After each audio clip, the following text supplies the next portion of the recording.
Hello, my lovely psychology students. It's good to have you back again. Here, we're just going to do a short little video to finish the behaviourist approach. We've looked at the key assumptions of classical conditioning. Now we're going to be looking at our second theory, operant conditioning, which includes Skinner's box. And obviously, we're going to finish off with AO3 on evaluating behaviourism as a complete approach. Now, let's start looking at operant conditioning. Operant conditioning says that we learn through the process of direct reinforcement. Now remember, operant conditioning is like classical conditioning in the sense that we have to experience the learning directly. So that means we have to experience it ourselves. Now, operant conditioning states that it's the consequences of our behavior and how that is reinforced will encourage that behavior either to continue or to not continue. Now, this is quite different to classical conditioning. Classical conditioning states that we learn through association. That means we're making a link between a neutral stimulus, an unconditioned stimulus, and an unconditioned response, which is very different to operant conditioning, which says we carry out a behavior and how that behavior is reacted to, so therefore the consequence of that behavior is going to encourage the behavior to occur again. So you might ask, how does a reinforcement occur? How does that occur? Well, just to look at it very briefly at the moment, if a behavior is rewarded, so that means we receive something positive from it, we're more likely to want to carry out that behavior again because we want that positive reward, positive feedback. Think about it when you've been in school and you're in high school, you might have got some form of rewards for carrying out desirable behavior. But we also have behavior, the consequence of behavior that's seen as undesirable, so we get some form of punishment. Linking it back to high school again, that form of punishment could have been a detention, lunchtime detention, and after school detention. So it's the consequences of our behavior. Now, we have different types of reinforcement. The first one's very easy to get your head around, and that's positive reinforcement. And it's very simple. We're gaining a reward. We're getting something pleasurable. We might be getting something nice, so physically receiving something, or it might be a compliment, right? Or it might make us, how other people respond to it makes us feel good. So therefore, we want to carry out that behavior again. Now, the second type of reinforcement is a little bit difficult to get your head around because a lot of students make the mistake and think it's a punishment, but it's not a punishment. And I've even put it on the screen, it's not a punishment. Here, the person is carrying out the desired behavior to prevent the negative consequence from happening. So say, for example, I've got Matilda here, and this is the third time she hasn't handed in her homework in time. So as her teacher, I might say to her, Matilda, if you hand your homework in late again, I'm going to phone your parents. So Matilda doesn't want me to phone her parents. So what does she do? She hands her homework in time to prevent the negative consequence of me phoning her behavior. So again, it's still encouraging the desirable behavior. It's not a punishment. And as I'm sure you know what a punishment is, it's receiving something unpleasant or undesirable. Now, I haven't got it on the screen, but we do have two types of punishment. We have positive punishment and negative punishment. Now, positive, you need to look at it as a plus sign, not as a good thing. Positive punishment means we are given something, so it's plus something. So for example, at school, you might be given a detention. So you're given something to carry out that's not very nice. The other type of punishment is negative punishment. Look at it as a minus. That means where something that we enjoy or find desirable is taken away from us. So for example, at home, you might be grounded. So that means you're not allowed to go out with your friends for a whole week. So that means your freedom is taken away. So these are types of reinforcement that, all depending on the consequence of our behavior, do we get this response. Remember, we've got to experience it ourselves, and then how that behavior we've carried out is reinforced. Like we said at the start, either it'll encourage the behavior to happen again or discourage the behavior from occurring again. Now, our key study in this one is the Skinner box, obviously by Skinner, and he used rats or birds, mainly pigeons, in order to find out whether by giving positive reinforcement, he did do various in the sense of negative reinforcement, but we're just going to focus on the positive reinforcement, whether he could get a rat or a pigeon to push a lever. And this was all done with the consequences of its behavior. It's going to carry out a behavior, and how that behavior is rewarded, because we're only looking at positive reinforcement, to see whether that would encourage the behavior again. So let me introduce you to the Skinner box. So there it is. It's a Skinner box. It is got 8 sides, but on one of them we can see in, so it probably had some form of glass or so that we could see in. And we have a lever, obviously, because that's what we want the animal to press. And on top, we have a little container that would have pellets. So that would be the food for its reward. Obviously, we need a way to dispense this food. So we've got a little feeding tray with a dispense tube for it to come. Now, the rat, before the rat entered, the rat was kept hungry for 24 hours. So I mean by that, it wasn't fed for 24 hours. And also, the rat had never been in this box before. Can you tell me why it had never been in this box before? Have a think? Yeah, you've got it. Because Skinner didn't want the rat or the pigeon to have previous learning from that box. So it never experienced the box. Now, here we go. There's our lovely little rat. So the rat was introduced to the box. Now, as you can see at the bottom of the box, there's a little yellow line. Now, that little yellow line was an imaginary line that was set by the experimenter. Now, if the rat went into the half closest to the lever, what would happen? That you've got it, a pellet would be dispensed, and the rat would receive the reward. Till eventually the rat stayed on that side, so it kept getting the reward. So it learned to stay close to the lever or the feeding tray in order to get it. So once that behavior had been learned, what did the researcher do? They moved the imaginary line so that there was 3/4 and a quarter. So the quarter was closest to the feeding, the lever and the feeding tray. And what happened if the rat went onto that side? What would it get? It would get its reward. So eventually, over time, the rat learned if it stayed very close to that side, it would receive food. Again, the consequences of its actions. Once that had happened, the researcher got rid of the imaginary line, and at any time the rat's body, no matter be its whiskers, its nose, its tail, touched the lever, what would happen? You got it. The consequence of that behavior, it got food, and the rat was happy.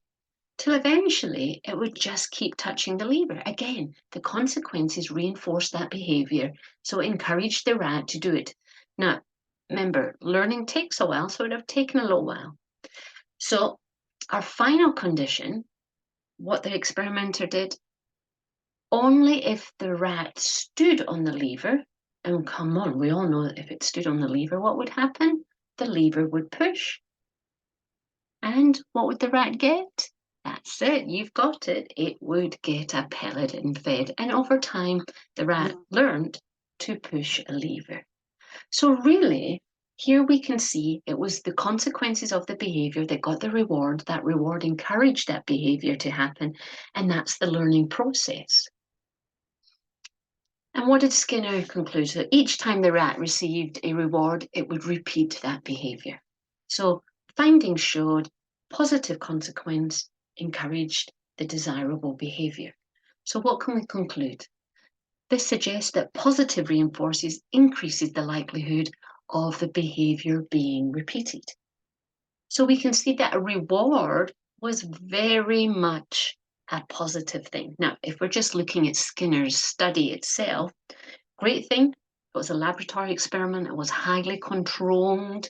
So that means it was replicable, right? So that means he could repeat it over and over and over again. However, we were taking the rat out of its own natural environment, putting it into a highly controlled environment, which, because of the artificial environment, would change the rat's behavior, and therefore we're not getting a real reflection of how the rat would behave in everyday life.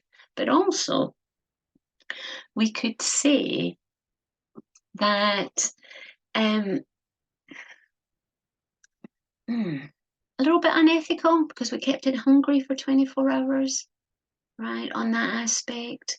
So we've got our pros and cons, but what it does clearly show that because of the high control, we were able to see that process. We could break it down to a clear stimulus, response, consequence. So the consequence was the response that the rat learned to push the lever. Now, let's look at the evaluation. So we're back to behaviorism. We've looked at the key assumptions, we've looked at the classical conditioning, we've looked at operant conditioning. Remember, both of them are clearly stating that we learn through direct learning. And so that means we have to experience ourselves. So both of these theories clearly explain the process of learning, because that's what behaviorism is all about. We are born tabula rasa, so therefore all behavior must be learned. But remember, they did say behavior can be unlearned as well. But we're not going to go back over the assumptions. So let's look at doing some evaluations. Now, if you're working with me, we've just started the year, so we're just starting to develop our PEALs, right? So we're starting with point, explain, elaborate, or evidence, and link. Point needs to be clear and precise. Explain needs to explain what the point means, not repeat the point using different words. Elaborate means we're giving additional information, or we're bringing in some evidence to back up our point. It's got to support our point. And then we finish with the link. The link isn't repeating the point. The link is making a mini conclusion of what the E's are telling us about the point, but also about behaviorism in general. So this is a skill we're developing. We're not adding the extra E's in yet, but as we go through the year, we will. So let's make a start. Point. Clear and precise statement. The behaviorist approach is regarded as having real life application to everyday life situations. So great thing. Now, yes, this is a strength, but we don't always have to say one strength of the behaviorist approach. This is allowing us to make a discussion rather than just looking at strengths and limitation. Now, our explain needs to explain what the point means, as the key principles of conditioning can be applied to a wide range of everyday behaviors and problems. That's why we're telling us why it can be applied. So now what we're going to do, we're going to elaborate further to show how that can happen. So the principles of classical conditioning have been successfully used in treatment of phobias, and operant conditioning in the reward system of token economy within prisons. So here we're giving two examples of how it is used. Now, when we do psychopathology and we look at phobias, we are going to look at the behaviorist explanation, so that will make more sense.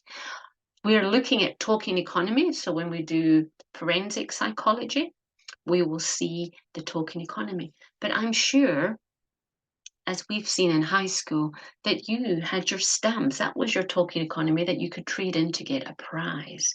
Now, our final part of this is our link. We're linking in the sense of making a mini conclusion based on what this P is telling us. This clearly shows that these principles can be used to relearn and promote positive behaviors, because that's what the treatment does and that's what the token economy does. So there we're not just highlighting a positive, we're also bringing interpretation with an element of analysis into your evaluation, your AO3. Let's have a look at the next one. Now, the next one I've kind of muddled up. So if you're listening to this, come on, get into the swing of things. I want you to pause and I want you to work out what's the point, what's the explain, what's the elaborate, and what's the link. Come on, pause now and give it a go.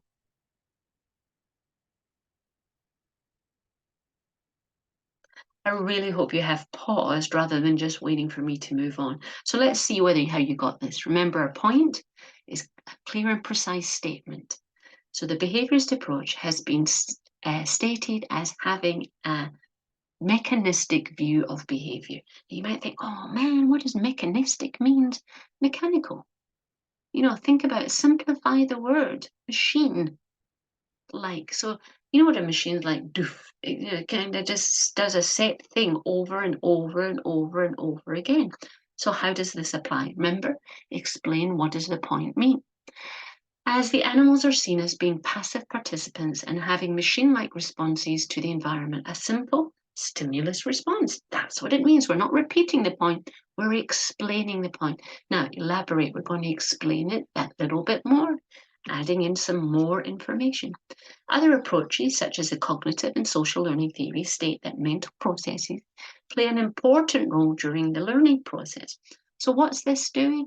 It's saying actually learning is more complex than what the behaviorist approach is saying. It's not just stimulus and response, there's other factors as well.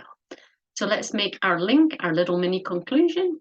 This shows that learning is not a simple passive act, but involves an active role of involvement in the learning process. So what's this telling us? We're making that conclusion. We're not passive, we're actively involved in our learning. So this means that perhaps this is a negative of the behaviorist approach. Our next one, come on, we're going to do 4 of these in total. We've done 2 so far. You know the drill. I've mixed it up. Pause, see if you can work it out. It's all about, remember, it's all about comprehension. You've got to be understanding what you're reading. That's got to be able to transfer into your answers in the exams. Comprehension, it's not about just copying it out of a textbook, it's what does it actually mean? So pause and give it a go. Right, I really hope you have. So let's see how you've got. The behaviorist approach has an environmental deterministic view in explaining human behavior. Now remember, we've already looked at determinism. Determinism means that everything has a set cause. And that's what they're saying here. Let's explain what that means. Skinner stated that it's our past environmental conditioning that is the cause for all learned behavior. That's the cause. It's our conditioning. It's our previous learning. Let's elaborate it further. Ignoring any possible of influence of free will in our choice making, as it is our past conditioning that determines the outcome. So we've explained it a little bit more, and let's finish off with our little mini conclusion, thereby stating it is our past experiences that cause us to have certain behaviors. Nice little chunky AO3. Now here comes our final one. That's it. It's all muddled up. Can you work it out? The more we practice this, the better you become. Let's pause now.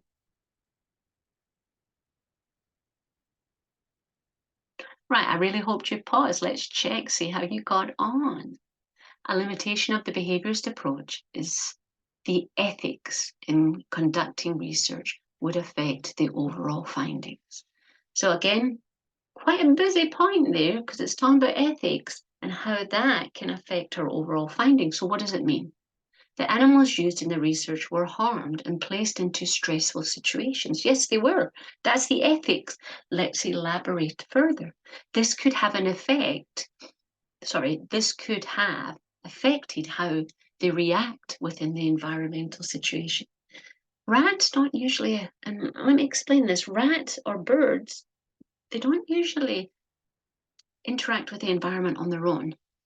And they're not just usually stuck in a little box. So that's going to change their behavior. It's going to cause them high levels of stress. You know what you're like when you're stressed, your behavior changes. So that's going to happen with the rats and the pigeons as well. So what we're going to do, we're going to make our little mini conclusion, thereby not illustrating true learning due to the stressful situation. Right, well done you for getting through the video. Hopefully, it's worked as a good recap for when you do your revision. Remember, it's about ensuring you're keeping the terminology and the key theories associated to the right approach. Remember, keep up to date with your terminology because it's really important to be seen in your answers. Until we meet again, revise well